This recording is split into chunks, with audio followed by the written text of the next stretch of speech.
Hello hello dear students, अभी हम कर रहे हैं 6th class NCERT math exercise 1.3 fractions. Chapter का नाम है क्वेश्चन नंबर 7, जिसमें हमें क्या करना है।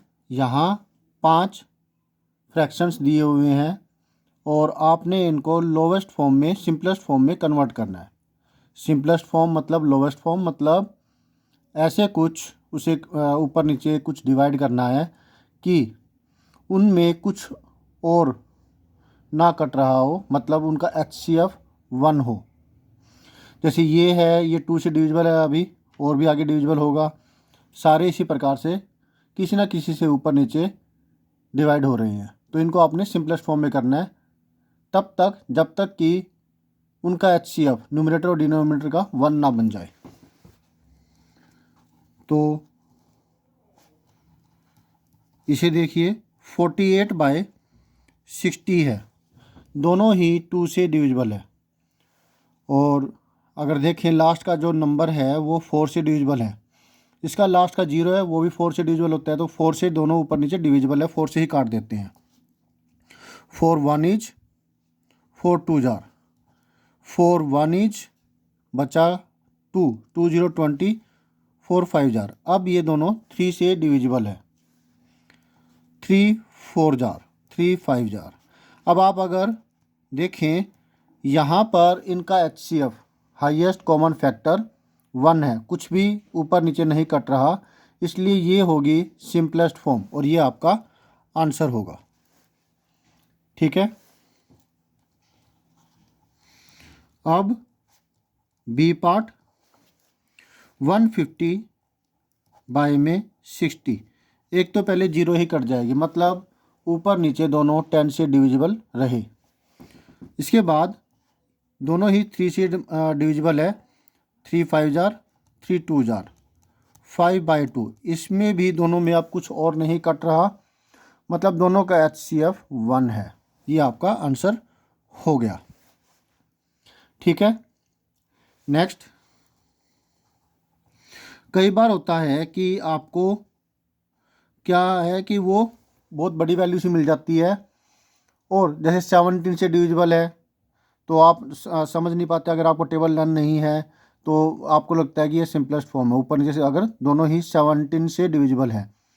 तो ऐसे केस के अंदर जब कभी आपको लगे कि क्या पता कहीं गलत तो नहीं है, तो आप उसका HCF निकाल लीजिए। जैसे मैं इसके अंदर ऐसा ही कर रहा हूँ, 84/98 ये वाला है सी पार्ट। दोनों का HCF निकालूंगा तो बड़ी वैल्यू इधर रखेंगे, छोटी वैल्यू इधर। ज़्यादा भी कई बार होता है कि काफ़ी लेंथी हो गया HCF निकालना है, लेकिन वो बिल्कुल एक्यूरेट होगा, सही आपका आंसर निकलेगा और रफ में जल्दी जल्दी हो जाता है। 84 1 इज 1 पे कट रहा है, 8 - 4 4 9 - 8 1।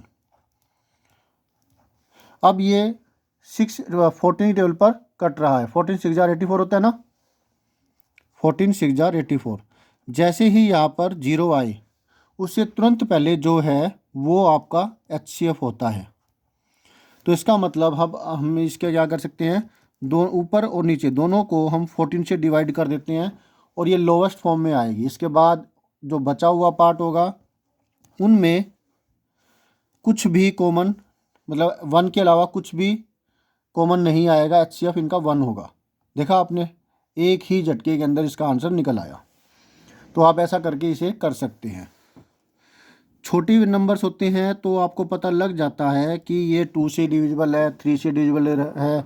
एक डिविजिबिलिटी रूल भी आपको पता होना चाहिए, लेकिन अब 7 के केस में क्या पता ध्यान में ना रहता। अगर आपको टेबल लर्न नहीं है तो आप ऐसा करके जल्दी से किसका सोल्यूशन है वो निकाल सकते हैं।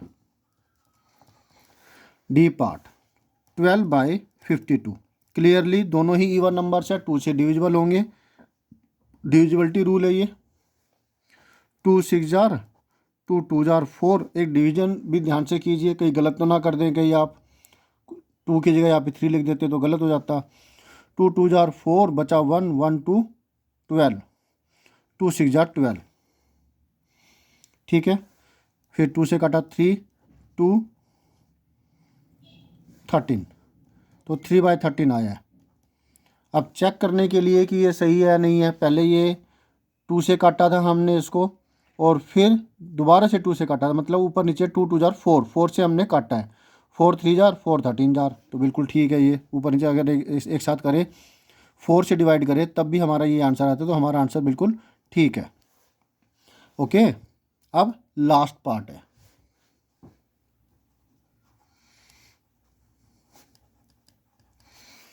यहाँ हमें मिला है 728। अब आपको 7 की टेबल लर्न है ना, तो फिर वेरी गुड, 7 1 इज 7 4 जार, तो 1/4 है, ये आपका आंसर आ गया। होप सो आपको अच्छे से क्लियर हो गया। कोई प्रॉब्लम हो तो कमेंट कीजिएगा। प्रैक्टिस ज़्यादा से ज़्यादा कीजिए, असाइनमेंट्स कीजिए। सम्स समझ में आ गए, बहुत अच्छी बात है, रफ में कीजिए, फिर नोटबुक में, उसके बाद बिना देखे कीजिए, स्क्रीनशॉट ले सकते हैं आप। Okay, bye.